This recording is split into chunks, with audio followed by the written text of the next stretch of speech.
and welcome back to the Crossing King Garage. I'm Kristen. I'm Randy. We're sure glad that you've joined us. Merry Christmas! And Happy New Year! Right. We are so excited that we're doing this again. It's been a minute since our last video, but we're excited to get back into it. Today, we return to our ongoing series, Let's Recast It. And our movie of the day is Die Hard. Die Hard's one of the best films ever. It introduced Bruce Willis in an action series whereby he wasn't really known for that. He'd done moonlighting on television with Sybil Shepherd, and he'd done some other rom-com type movies. But up until this point, he wasn't known very well as an action hero. Die Hard has also entered the debate more recently as whether or not it is a Christmas movie. I lean towards yes, it is a Christmas movie. We agree on this because we think that it's not White Christmas by any stretch of the imagination. And it's certainly not It's a Wonderful Life, but it is bathed in the glow of the season. It's more Lethal Weapon because there was a Christmas tree in Lethal Weapon as well. Well, by that logic, Rambo is also a Christmas movie. Well, all of these old 80s movies that premiered in the summers are Christmas movies because they're set at Christmas time. But let's move on from that, take it to the nth level. And hey, let us know in the comments what you consider the greatest action Christmas movies of all time. That is probably the best category to put these in. They are action Christmas movies, not the feel-good holiday classics. Yeah, no Miracle on 34th Street. But Die Hard. A lot of people may not know this. It is based on a book called Nothing Lasts Forever by Roderick Thorpe. Awesome. And that book is a sequel to the Thorpe book, The Detective, which was already made into a movie starring Frank Sinatra. In fact, because of contract stuff with Sinatra, they had to offer the 70-year-old Sinatra the lead role of John McClane before they could move on and make it with Bruce Willis. Can you just imagine Sinatra at age 70 crawling through an air vent, martini in one hand, cigarette in the other, and he did it his way. Come out to the coast. We'll have a few laughs. No, I personally can't imagine it, but Sinatra being 70 was like, nah, let the young guns have a little bit of fun. But it's just mind-boggling to me that there were contract things in the whatever legal stuff that said, you have to offer him the lead role, even if we, and everybody in the world knows Mr. Sinatra is not up to this particular task. If you've had a little bit of time off during the Christmas and New Year's holidays, take a minute. See if you can find The Detective. We've not checked to see if it's available on streaming anywhere, but it's Frank Sinatra. What more do you need to say? Let's Recast It we're going to do this just like we did our Back to the Future one. We're going to take this film and most of its main characters, and we're going to go through and give it a modern day cast. And like last time, we are not asking for a remake at all. Never. This is pretty much a perfect movie. It is rated R, it's gory, it's got filthy language, but it is a great movie. Use your own discretion with this film. Obviously, you don't want to have children watch this film with you under the age of 18. It is a film that is an action movie from the 80s. And as many of those films were, they really do need to have parental guidance at the very least, and more than likely no one under the age of 18 having a vantage point for it. However, that being said, the crossing kin warnings out of the way. Yes. Disclaimer done. Disclaimer done. Let's dive in. The characters that we are going to be recasting are, in order, John, Hans, Holly, Ellis, Al, Thornburg, and Argyle. Well, explain a little bit about these characters as we go through, because some of those, if it's been a while since you've seen Die Hard, may or may not be quite as or familiar as you might, remember.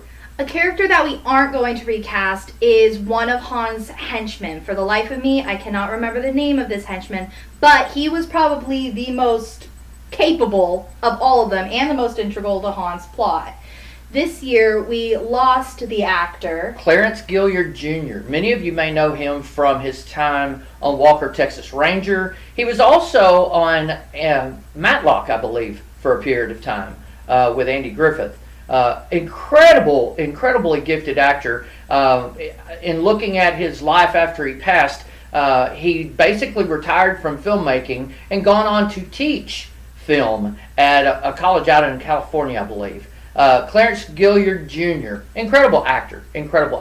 It's kind of sad to see him in the role that he plays here. Yeah, it's not fun to see him as a bad guy, considering everywhere else he's such a sweetheart. But our thoughts and prayers go out to his family. We miss you, Mr. Gilliard. And when we get to the character of Hans, we will also give a bit of a postmortem on that one as well. But let's get started. I get to go first this time, and guys, I only have one actor for each role. Let the praises ring. I only have one actor for each role with one minor exception, which I will explain well when we get there. Okay, John McClane, the quintessential 80s action star, in my opinion. Now, I've never seen Rambo, and I've only seen Lethal Weapon once, but this man is amazing. He's kind of an everyman type dude. And when casting this, I'm not gonna lie, I went everywhere. I thought about John Krasinski. I thought about maybe casting an unknown named Jeff Ward. I went so far as to go into the Broadway zone and think about Jeremy Jordan. But finally, after months of not seeing it, I saw Top Gun Maverick, and I found my John McClane. Miles Teller. He has come out swinging in Hollywood. I'll be honest, first thing I ever saw him in was Footloose, and the Footloose remake, and I didn't care much for him, but there wasn't much to care for in the He played the role well. He was the highlight of that film. I'm not going to lie. He is the only reason I got any modicum of enjoyment out of that movie, but that's never something you should say about an 80s classic. Footloose is an example of a film that we would love to talk about recasting, but Hollywood should have never done it. Exactly. And that's all we're going to say about that. But Miles Teller is amazing. Good choice. He has great dramatic presence, but he has amazing comedic presence as well. Lose the goose mustache. Everything else about you is perfect, and you will be a beautiful John McClane, Miles Teller. Absolutely. That's a great choice. Thank you. I tend to disagree, however, character-wise.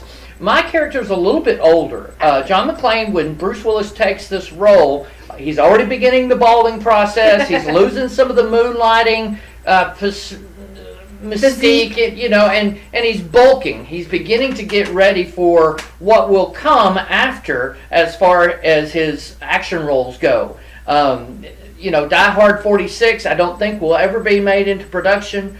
I'm teasing. But my pick is Captain Kirk from the new Star Trek series, Chris Pine. Now, the reason I chose him is I've seen him in some comedic roles as well, and he carries off comedy pretty good. I can't wait to see Dungeons and Dragons. Dungeons and Dragons, if you get an opportunity, look at the trailer for the Dungeons and Dragons movies. Chris Pine looks like the quintessential straight man to a bastion of incredibly cool fantasy type jokes. It looks amazing. It really does look surprisingly good. I chose Chris Pine. I think he can carry off the comedic, but I think he could also, with a little bit, he'd have to work out just some.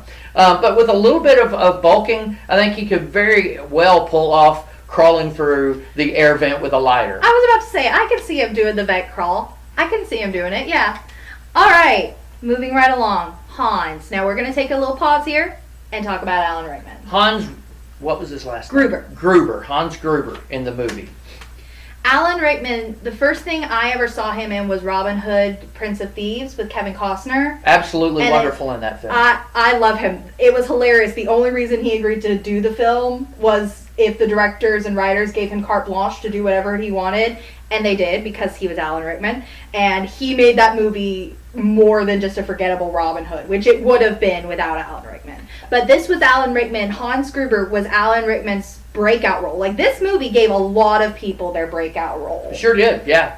And I mean, whether you know him as Snape or the dude from Galaxy Quest or the Sheriff of Nottingham or any of Alan Rickman's other roles, he was a phenomenal actor. And if you get the opportunity, check out his filmography on IMDb, either one. I think you'll be surprised at some of the films that he did. He did some romantic comedies. He did some extreme dramas. He's in Love Actually. Very good. Another Christmas movie, I'm told. Yes. Haven't seen it, but it's one of those. He's one of those actors that you get so ingrained. Even though Snape was such an incredible character, it didn't define Alan Rickman's career. No. I think it was a definitive role, but I don't think it defined Alan Rickman's career. He was never typecast. Die Hard was, as Kristen said, one of his very first roles, and he played it incredibly well. He was so amazing, and I miss him in films. We'll never get another Alan Rickman. He was so distinct. We'll never get another Alan Rickman. That being said, though, we have tried our best to recast this iconic role. It's really too iconic to cast, and I struggled. I thought about Mark Sheppard from Supernatural or Leverage. I thought about Daniel Kaluuya. I really hope I said that name right. But they are not my picks. My pick is someone that many of you may not know, depending on how much television you've watched. You might know him. Goran Visnjic. Again, really hope I'm saying that name right. I know him best from Timeless, but I've also seen the 15 season television show ER, which is where he got his mainstream start. Apparently he's on, or was on, The Boys for Amazon. A lot of Timeless alums are on that, by the way. But Goran has, and he was on Leverage also. Mm-hmm. Goran has this bizarre charm. He is so stinking charming that even when he's being a psychopath like he is in for half of Timeless anyway, he is oddly charming. Like you're rooting for him even though you're fully aware he's the bad guy in that first season of Timeless. He is the bad guy.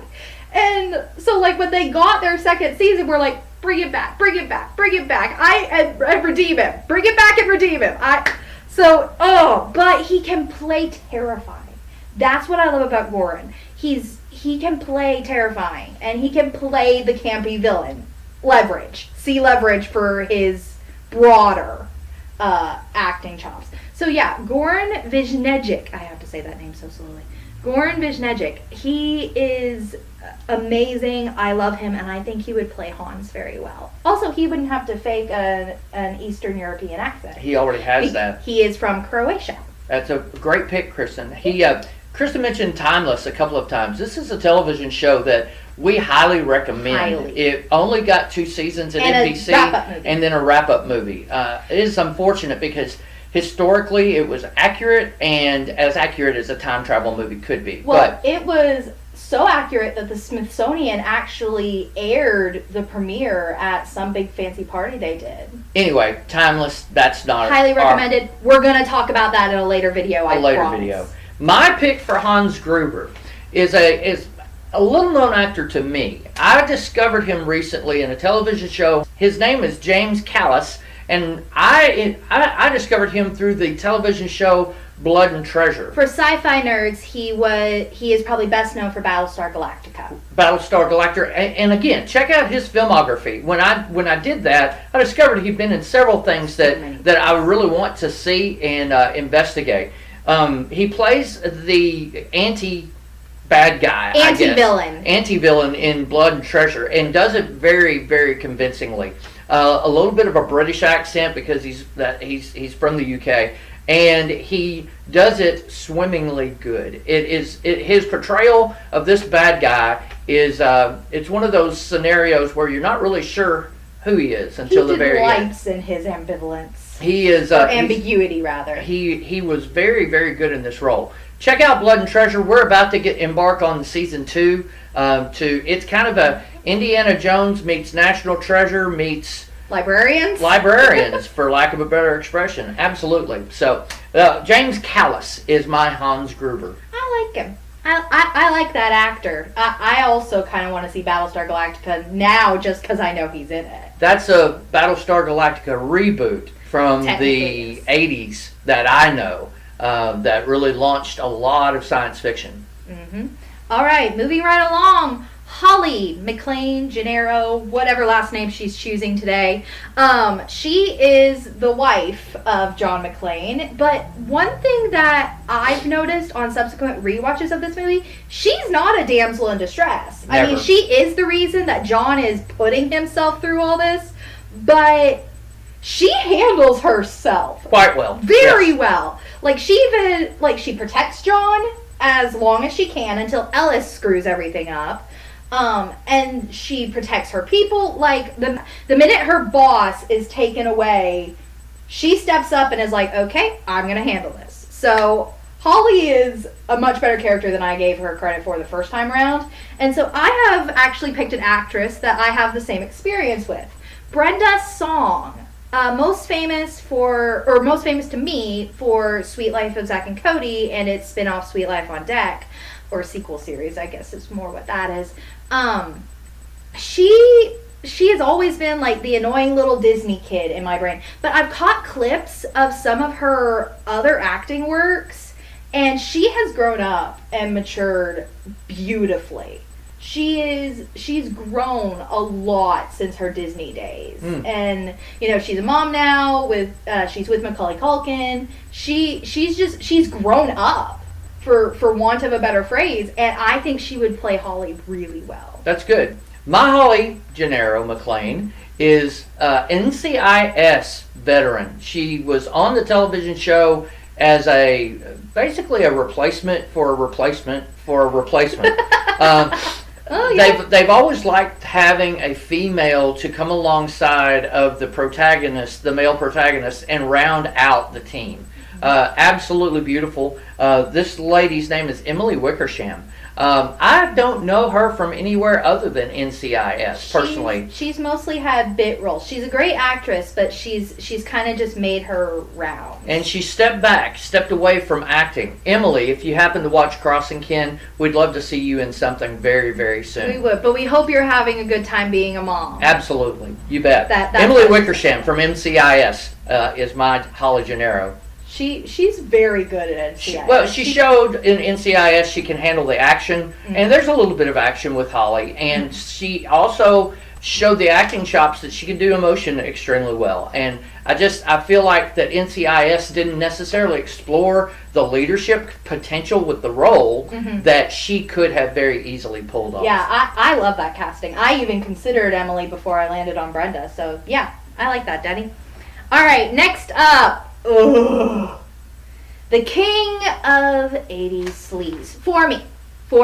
Like, this character, first time I ever saw this movie, minute this character walked on scene, I'm like, I really hope you're the first to go. I really hope. Like, that is how much I didn't like him. Again, I'm not a violent person, but when somebody just rubs me the wrong way, and me knowing what this movie was, I'm like, yeah, I'm cool with this. Actually, Die Hard does a very good job of setting up a couple of characters in that particular role. This one is Ellis. I'm not sure if we're ever given a name beyond that, so we're just going to stick with Ellis. This role is so annoying, and so I'm going to have to explain myself a little bit with my casting. I've cast Oscar Isaac. Okay. Best known for being Poe in Star Wars sequel trilogy, or more recently Moon Knight, right. Mark Spector, Stephen Grant, whatever else he has in there, Moon Knight. If you kind of like a freaky show, this is a freaky Marvel show. It's a good freaky Marvel show. It's a good freaky, we like Moon Knight. I like it. I like it a lot. But here's the thing. I love Oscar Isaac very much. First place I ever actually saw him was playing Joseph in the Nativity Story. Right. But he has this little smug smirk that he does in every single role. And it's just him being cute. Normally it's him being cute. But the more I thought about that smirk, the more I'm like, if you were playing anything other than this lovable character, I would probably want to smack that smirk off your face. He's not a lovable character. He wouldn't be in Die Hard. Every other role that we've seen him in. He would not at all be cuddly in Die Hard. But this would be the role where he could fully embrace that cute little smirk that he does and just take it the step further. And one of my rules with actors, if you can play both a character I love in one project and a character I somewhat despise in another, a la Alan Rickman, because I kind of despise Snape, but I love him also. So, juxtaposition. If you can work that juxtaposition with me, you are an ace actor. And I think Oscar Isaac could do that very well. One of the things with this character is he's not on screen for very long, but he makes an impression, as obvious you can tell by Kristen's animation with that. Ellis tends to bring out an emotion because he's that slicker than he thinks he's slicker than he really is. Salesman that you want to slam the door in the face of. He seems to be flirting with Holly, so there's a bit of a homewrecker aspect. He is that co-worker that you're just like, can we please find a way of terminating this guy? Please be late tomorrow.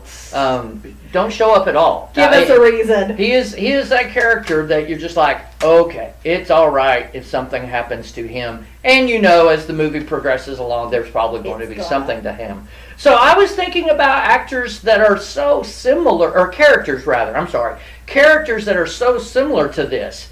And I came up with Justin Hammer from Iron Man 2.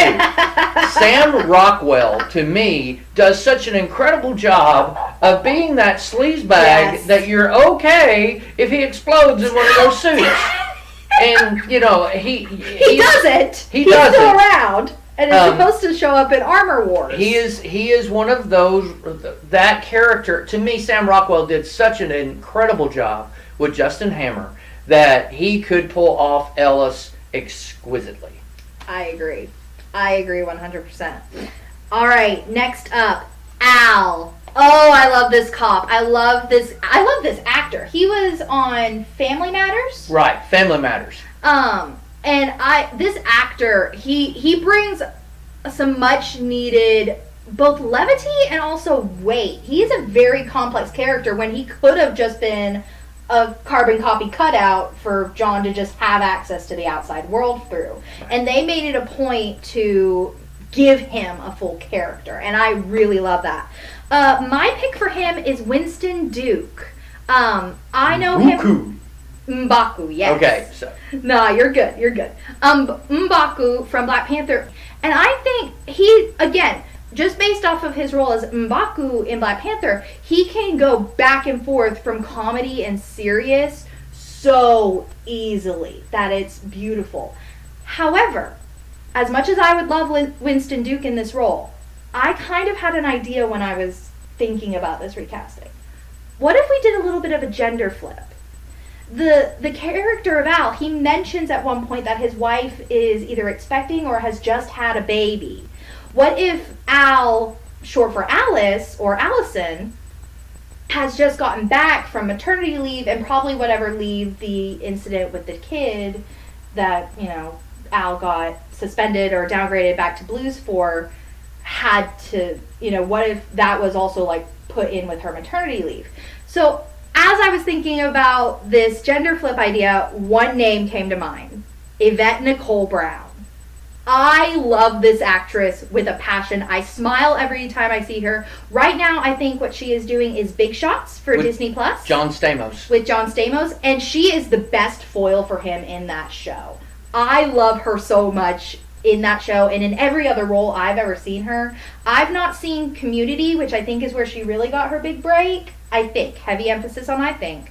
But every, bit part that she does, every time she shows up, I grin from ear to ear whenever she shows up in Avengers Endgame.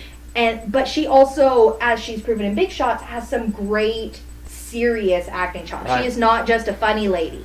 So I think she could pull off the weight of Al's character superbly, and I think she would be a great foil to my Miles Teller in the film. Okay, So, very good. Either Winston Duke or Yvette Nicole Brown. I think either would work. Those are great picks. However, I think a much better pick is Omar Miller. Omar Benson Miller is how he's listed on IMDb. If you're not familiar with the character, or with the actor, I most recently have seen him on CSI Miami. He plays one of the forensic CSIs there, and I think he does. He's a teddy bear. He is a large, incredibly likable character on CSI Miami. I've seen him in some other things. I think when he was much younger, and He's made the rounds. I can't recall what those are. Again, go to his Wikipedia page or his IMDb filmography. Look up Omar Benson Miller. I think he's gifted enough, and based on what I've seen in CSI Miami, to pull off some of the humorous parts, but also be extremely poignant in the role of Al. So, yeah, I like that cast. All right. Ooh, next up, Thornburg.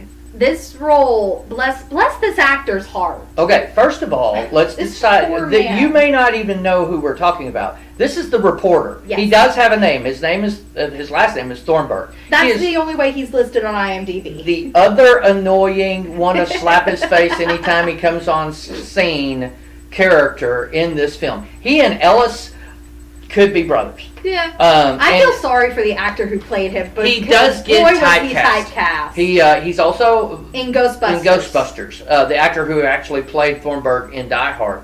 And anytime you see him, he plays a little bit of a typecast on this character. Yeah, that's why he wouldn't come back for Ghostbusters 2. He was so tired of being typecast. But, so, yeah. And he's also one of the 4 characters that carries over into the Die Hard sequel. It's John, Holly, Al, and Thornburg, I believe. But yeah, Thornburg he's a bit polarizing. That's probably the best way to phrase it. Yeah. He's polarizing. He is trying to do his job, but he is going about it in like the worst and most unscrupulous type of way. Unethical would probably be a better word. That's a good word. But so I struggled with casting him, quite honestly. And then I landed on an actor, this is probably going to get me in trouble, but I landed on Neil Patrick Harris. Now, I'll be honest, I've not seen him in very much. I've seen bits and pieces of him in How I Met Your Mother. I've not watched that show fully. I've watched a couple of episodes, maybe. My generation would know him as Doogie Howser. Yeah. My generation knows him as Barney Stinson from How I Met Your Mother. Yes. But the bits and bites I've seen of him, he plays such a narcissist on that show. And yes, this may be typecasting, but like I said, I struggled with this casting in the first place. Also, the bits that I've seen of him on Broadway, because Neil Patrick Harris does a lot of Broadway stuff. The one show I've seen him in is this thing called Company, and he plays a very similar role. And once I got him in my head, he wouldn't go away. So, much like Thornburg. Gifted actor. He's a phenomenal actor. If you're able to find it online, I recommend finding a bootleg or something. Hopefully it's a licensed pro shot that YouTube hasn't taken down, of Company. It was very, very good when I watched it. But yeah, Neil Patrick Harris is my Thornburg. Mine is another CSI Miami alum. And again, some of these picks are going to be, I'll just be real honest, they're going to be fueled by some of the things we're currently watching. Katie and my wife and I, we've all been watching CSI Miami, just binging it as we get the opportunity, because we love the CSI franchise, entire. If you haven't seen the new Vegas, go and watch CSI Las Vegas. It's incredibly good. Yes. If you're a fan of that kind of a television show. Or if you're just a fan of cop shows in general. Yeah, it's a good show. Yes. My pick is Jonathan Togo. You probably haven't seen him in much other than CSI Miami. That is wouldn't need to. His real claim to fame. He plays one of the CSIs who is a promoted beat cop, but who has a forensic degree. And he gets discovered, gets promoted into the CSIs, and has become a staple. He is one of those characters also that that you're just like, I'd like the character. I'm okay if he succeeds, but it's funny if he screws up too. So he's one of those. This character that Jonathan Togo plays could very easily be seen as one of those guys like Thornburg who is eager to do anything and everything to get to the top of his profession. He is willing to be cutthroat, at least initially, until he becomes a part of the team. And then later on, he just wants to make sure that, everything is exactly like it's supposed to be, but he doesn't mind bending the rules a little bit to get where he wants to get.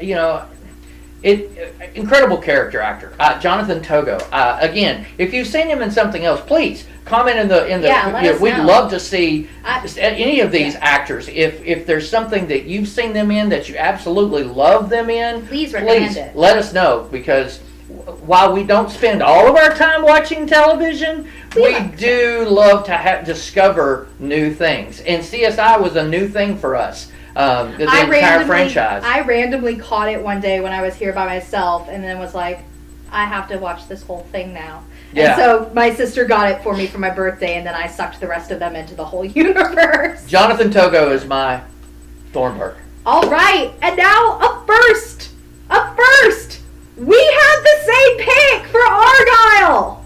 Now, if you don't know who Argyle is, he is the absolutely lovable, Precious, cool limousine driver that John gets from the airport to the Nakatomi Plaza. There we go, the Nakatomi Plaza. He is in the basement just hanging out.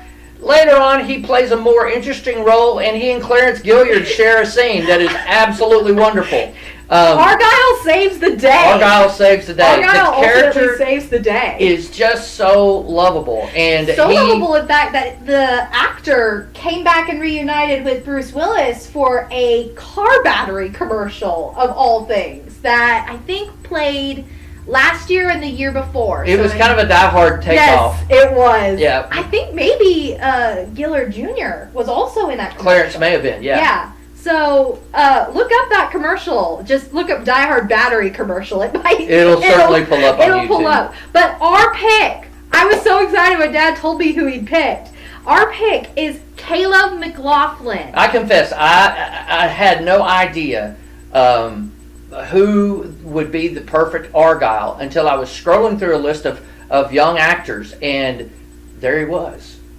Absolutely perfect. And I've seen him in nothing, so I have no idea about his acting chops. However, Stranger Things alone! Another Stranger Things. Put in the comments, because until it's in the comments, I don't think I'll be able to get Dad to watch Stranger Things with me. So interested, please, just need the time. Please. And it needs to vaunt up over several other things that I have in my queue list to watch. Okay, shall I? Please unpack. Caleb McLaughlin, he is probably the most grounded yet awesome character among the core kid characters on Stranger Things. He has a fairly simple life. He's so cool with his sister. Like, they've got a great sibling dynamic. It's amazing. But the character he plays, Lucas, oh my goodness, he is the most relatable character on the show. He just wants to play D&D with his friends in the first season. Then he just wants to hang out in the second season. He just wants to live his life and do his own thing. In the most recent fourth season, he's become a jock and is on the basketball team. So that has become really important to him. And he is the most relatable, chill, cool character. He takes all this bizarre stuff in stride, even though this stuff, it is so outside his wheelhouse he can't even function, whereas the rest of his friends are all, we've got to solve this. And he's like, but should we? Like, he's the kid voice of reason, and it's amazing. And again, he's 19. So he could drive a limousine. He is 19, guys, and he has more range than some grown-up actors I've seen. He can go from funny to dead serious to heartbroken in an instant, and it's amazing. And never once does he feel like he's playing into a stereotype of the jock character, or just the, for lack of a better phrase, the cool black kid in a kid group. Right. He never once feels like he's playing into that stereotype. He is just being, and it's amazing. He steals just about every scene that he's in.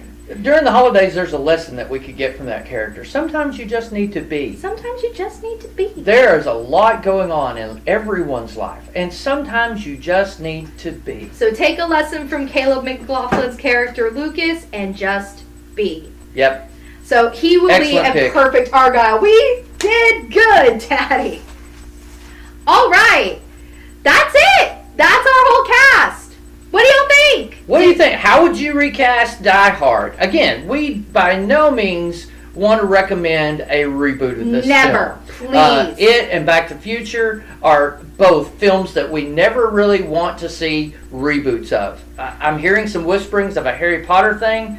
Don't. Please don't. That's we may do a recast it of the core characters of Harry Potter someday. Warner Brothers, please be more creative than that. You have a whole wizarding world. Just don't do what you did with Fantastic Beasts and you'll be fine. Anyway, that's another rant for another day. another day. But yeah, we love Die Hard. It's something we watch just about every holiday season. We've been a little too busy to do it this year, but we're probably going to watch it sometime soon anyway. And go back and look at the franchise. If you're looking for, maybe you're like us, and on New Year's Eve, you choose to watch movies, and you choose to binge movies. We'll start this year with our movie watching 3, 4 o'clock in the afternoon and see the new year in.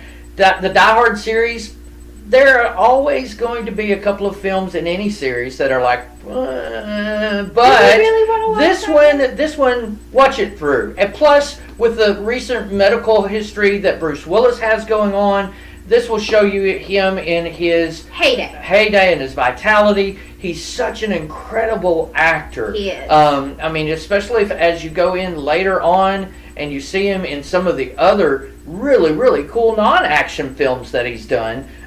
Bruce Willis is our generation's probably Frank Sinatra. Except he can't sing as well. Except he can't sing. Although we do have both of his 2 CDs. albums. Bruce Willis has 2 albums. And we have them both. Have them both. I love them. I should have put them I on a love set them. decoration. But until next time, I'm Kristen. I'm Randy, and I want to remind you, Tuesday's Musical Notes, every Tuesday. It's popular music with a twist. And it comes out every Tuesday. We just celebrated our end of the year countdown at Tuesday's Musical Notes. You'll want to go check that out. It also lets you know about our 10-year anniversary. That's right, 10 years of Tuesday's Musical Notes. It also is a Crossing Kins production. So, just thank you for the plug. Yep. And we will see you next time. I'm not sure what our next video will be. We have to collab just a bit on that. Our Disney videos are coming soon. We're very close to getting ready with those. But until next time, I hope y'all have an amazing new year, and we will see you soon. From the Crossing Kin Garage, Happy New Year. Bye!